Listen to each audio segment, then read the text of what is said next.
Hi everybody, welcome back to my channel, or welcome if you're new. My name is Sam. It's the beginning of June, so now it's time to wrap up all the books that I read in May. I am filming this a couple days early, so I still have a couple books that I will film, but I'll stick those in later. But I ended up reading 16 books in May, which is insane.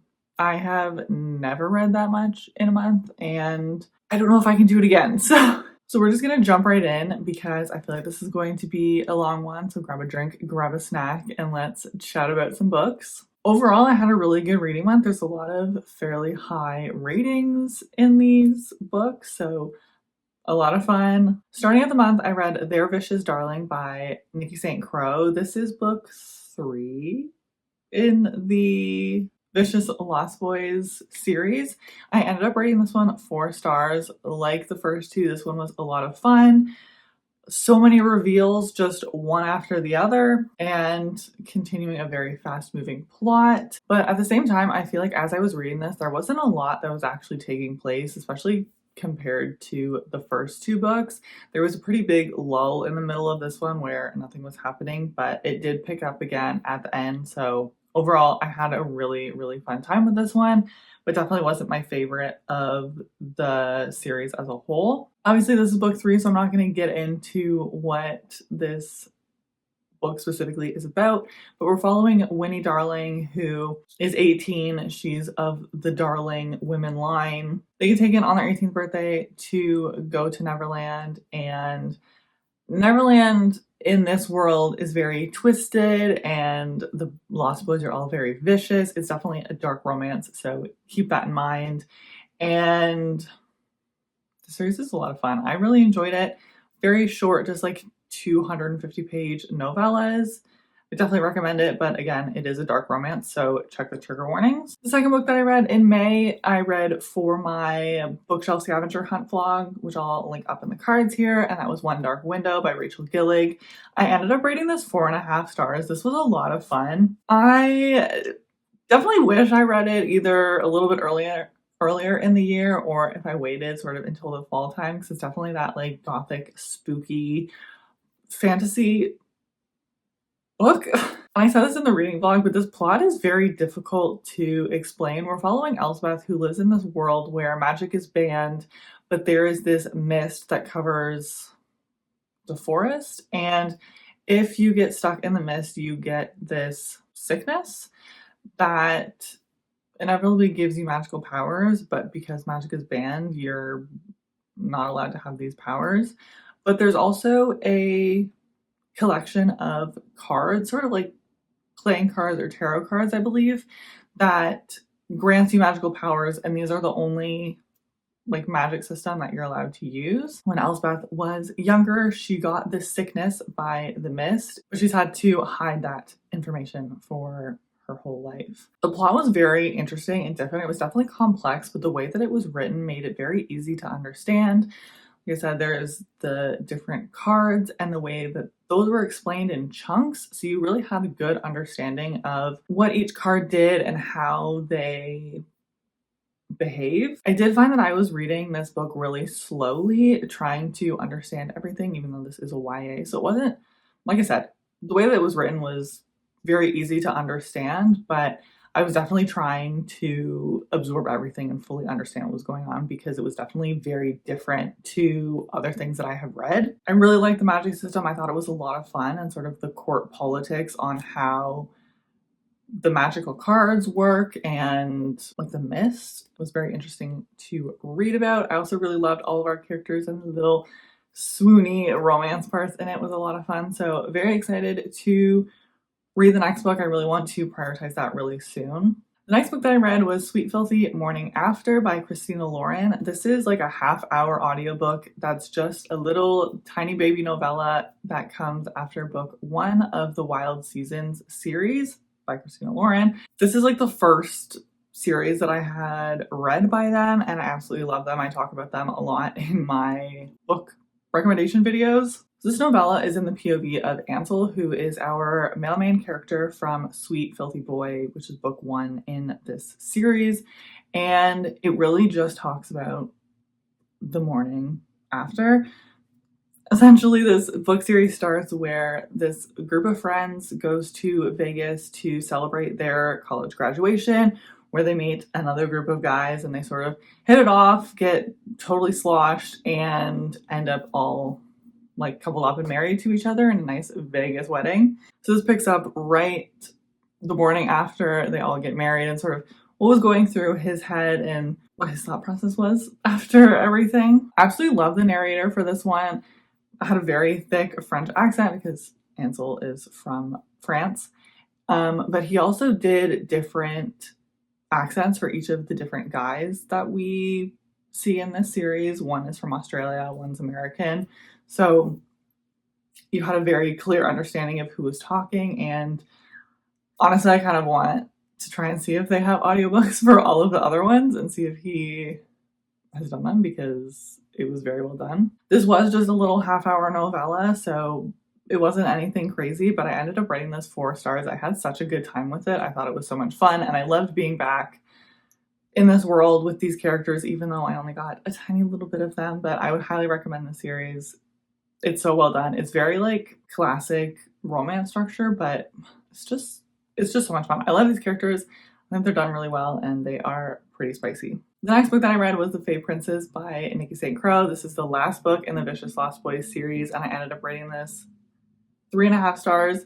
Unfortunately, this was not my favorite. I love that we're getting more and more POVs the more that we get into it, but I feel like in this one, the relationships between some of our characters shifted and sort of their own characteristics shifted compared to what they were before. And it wasn't necessarily in terms of like character growth, is just like that, and they just changed. So that was a little bit frustrating. Definitely some like whiny and annoying characters, which happens, but it's really annoying in the last book. Again, so many continued reveals, but the ending of this book was totally out of left field and didn't have a lot of explanation. It was just kind of strange and a little disappointing. So unfortunately, this was my least favorite of that series, but overall, like I said, the last couple of monthly wrap-ups, this is a lot of fun. A very dark, twisty, dark romance fantasy situation. The next 2 books I read in my highest and lowest Goodreads rated books vlog. Again, I'll have that linked up in the cards, but I read Hannaford Prep, the complete series by Jay Bree, and I ended up rating this 5 stars. I had so much fun with this series. So in the series, we are following Lips, who was inducted into this group of like gangs and criminal individuals when she was very young, and she has gotten a scholarship to this prestigious high school to try to get out of this crime lifestyle and try to have a better life for herself. But we're dealing with a lot of really crappy, rich, snobby high school kids, so there's a lot of bullying and just horrible situations happening to our main character, along with very dark and gory, like, gang culture. This reminded me a lot of the Ravenhood series as well as Magnolia Parks. It's very messy, very toxic characters, but also very dark. And like I said, like gang politics, bullying, just like dark romance situations. And in a day-to-day, like chapter to chapter reading experience, there wasn't a lot happening, but you get so connected to these characters and what they're going through. I just had so much fun. This is a series of 4 different books that I read in the bind up all together, and so it took me quite a while to get through it. And at the time, so when I wasn't reading this, or I was trying to read something else for another video, or my buddy reads with Emily, I was constantly thinking about this book series, and as soon as I finished it, I wanted to know what was happening to them. I just kept thinking about them and wanting to know what they were doing, what was happening next, and cannot wait to read more from this world because there is a couple other series that are related to these characters. Definitely very dark. There's a lot of very triggering situations and topics in this book, so I definitely check trigger warnings again for this one, but I had so much fun and would highly recommend it. So the second book that I read in that video was Sublime by Christina Lauren. I ended up rating this one 3 stars. This is one of their much older books. I think this came out in like 2014 or something. This was a very interesting plot. It was very similar to a lot of books that I read in high school. And I honestly binged like the first half of this book. I could not put it down. I was so intrigued to see what was happening. We're following Colin, whose parents died when he was very young and got taken under his wing of the principal at this like preparatory school. And he grew up and went to the school like his entire life and is now 17. And one day this girl, Lucy, just shows up out of the blue and is also 17, and they're trying to figure out what happened to Lucy, who she is, where she came from, and that sort of thing. Overall, I felt this book was really surface level. We didn't really get to learn a lot about Colin's background in detail or Lucy's background in detail, and this school has a history of there being ghosts or hauntings, but that wasn't really explained either. So I just wanted more detail from the story, and this also took a very, very dark turn at the end of it, which I like sort of saw coming, but was also surprised by that was in like a YA book. So unfortunately, this was not my favorite Christina Lauren, but it was definitely a very interesting read, and I'm glad I have another one of their backlist books checked off my list. Okay, sorry about the camera angle change, but I just felt really low in the shot, so hopefully this is a little bit better and it's not too distracting that there was a change.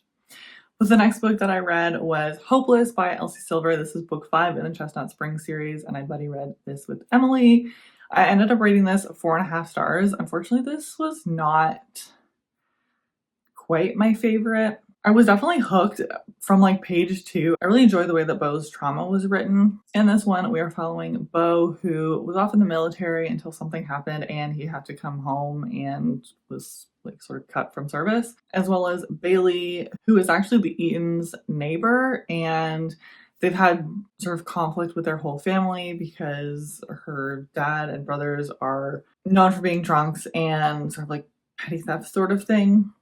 So Bailey doesn't have a good reputation in the town because of her family. So they have a fake marriage to try and help her make a better name for herself and get out of the town. There was a characteristic about Bailey that is one of my least favorite tropes the older I get. And I felt like it was just, like, this trope doesn't necessarily bother me, but the way that it was handled and it was brought up over and over almost every single chapter was just really annoying, and I don't think it was necessary to be brought up that often. Also, some of the spice was really weird, but overall, this series by Elsie Silver is just so good. I cannot wait to read more of her books. The way that she writes chemistry and banter is just so well done and gets to me every single time. I love all of her characters, even though each book is not 5 stars for me. So good. I definitely will be purchasing this series when I have more room because I just love them so much. And the next book that I read was Ferris by Marissa Meyer. This is a novella in the Lunar Chronicles series. In this book, we get to see Levana's backstory,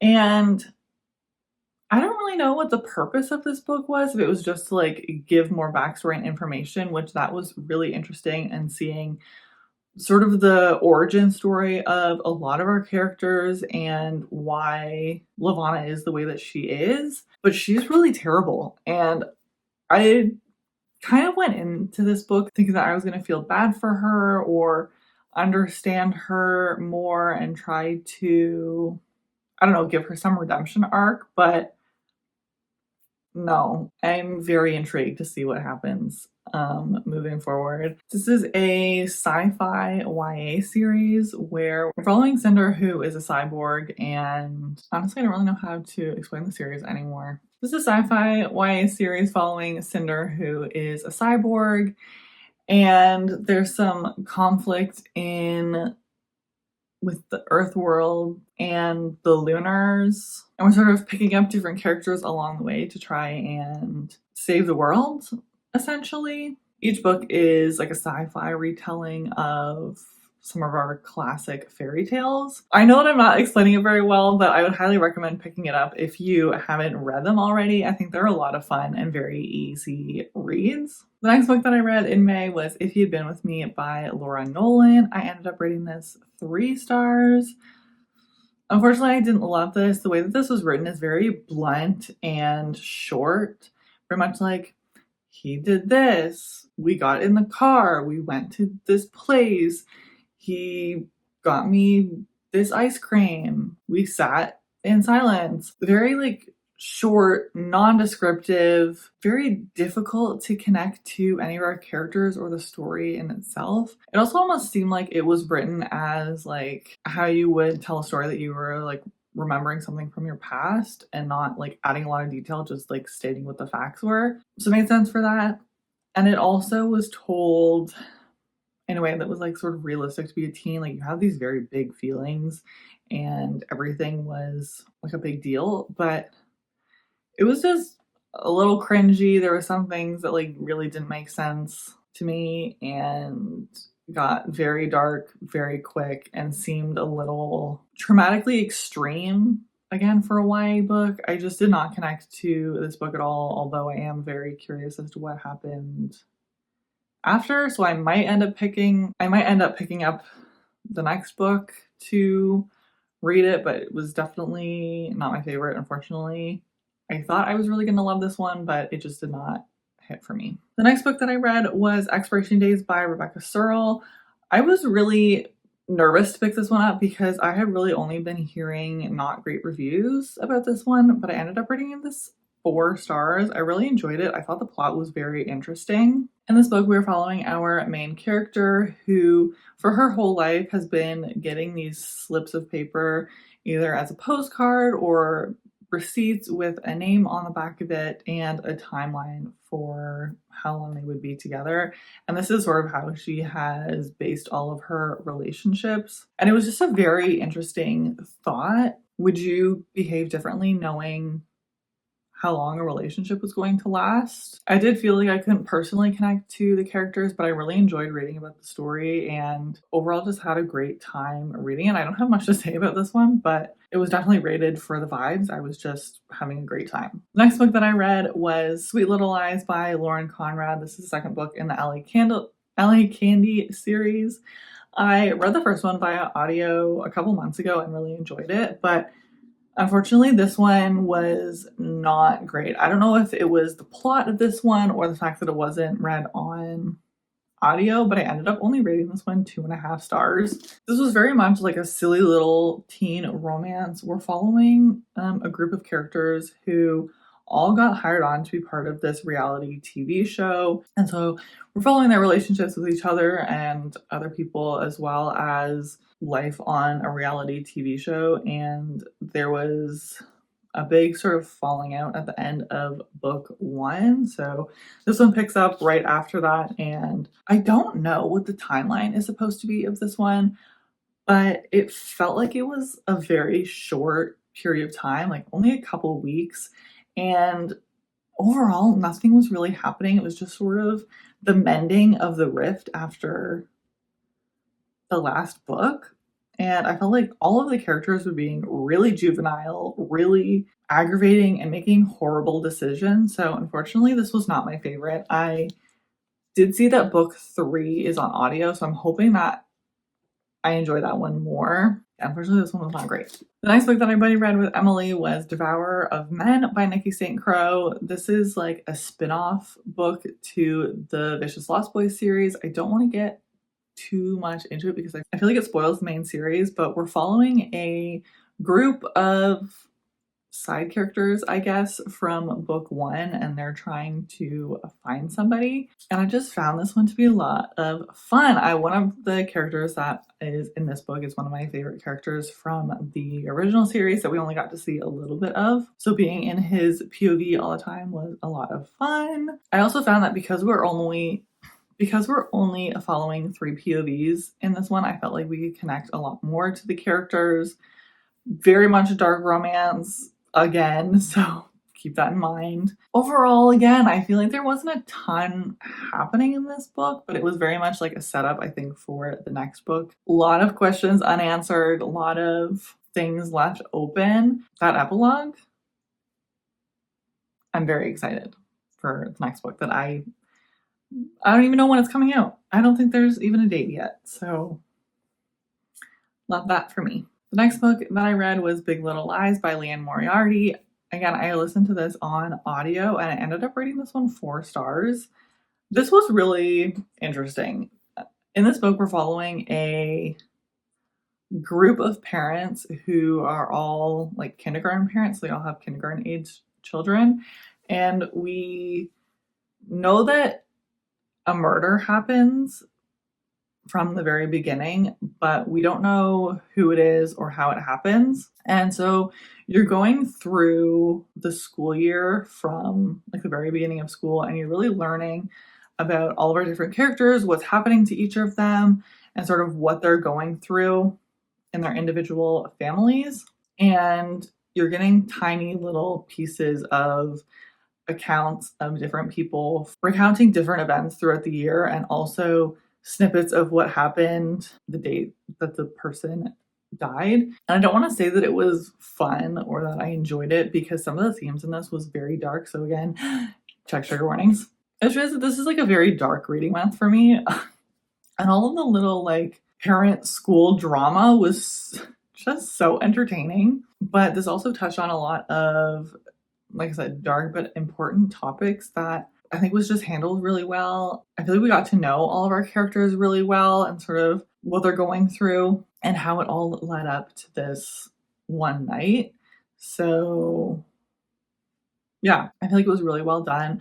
I will say I didn't love the audiobook narrator. And there's also times where there was inner monologue stuck right in the middle of like a conversation between two people. So when it switched to the inner monologue, it was hard to differentiate that this was now inner monologue as opposed to dialogue to somebody else. So that was really the only thing that really bothered me, but I would highly recommend. I think it was very well done. The next book that I read, I just finished yesterday, but that was Exodus by Kate Stewart. This book was a ride. I feel like I had a lot of problems with book 1 too. I was just waiting for something to happen. I've heard a lot about this series, but nothing specific. And so when I read book 1, I was really waiting for something crazy to happen, and nothing really happened in that book. So I was very hesitant to go into this book. And the first 50% of this book was very much the same. Nothing really happening, weird jumps of time, very like, I don't know how to describe our main character in the beginning of this book, but she was very, like the only way I can describe her is juvenile. Like she was very, I don't know, just very annoying. And then something happened and I found out that I was actually very attached to these characters, but there was also like weird time jumps. And the beginning of this book is like a recount of things that happened a number of years ago, and then we get back to present day. And it's been 6 years since everything that happened in book 1 and the beginning. But the way that our main character was talking is like she lived like this whole life, and it's been like decades since she's seen these people or any of these things have happened. And it's just so strange because it's only been 6 years, and like she's talking like she's so much older now and has so much more knowledge now, but it's only been 6 years. There's no way that you've done all the things that you've said that you've done in 6 years. It was just really odd to me. Then I finished the book. I didn't know what to do with myself, and I wanted to stare at a wall for a while. And I want to reread these immediately, even though I still have book 3. So again, this is a dark romance. It has very dark elements, so check trigger warnings. I'm not really going to tell you what this is about because I don't know how to explain it. So those were all of the books that I read in May. It was quite the reading month. A lot of kind of the same genre. I'm very sticking to very dark themes in May, apparently. And definitely my biggest reading month yet. So hopefully we can try to pare this down because that was a little much. I really hope that you enjoyed today's video, and let me know down below if you have read any of these books or if any of these books are on your TBR. I would love to chat with you. I hope you have a great rest of your week, and I'll see you in the next one. Bye.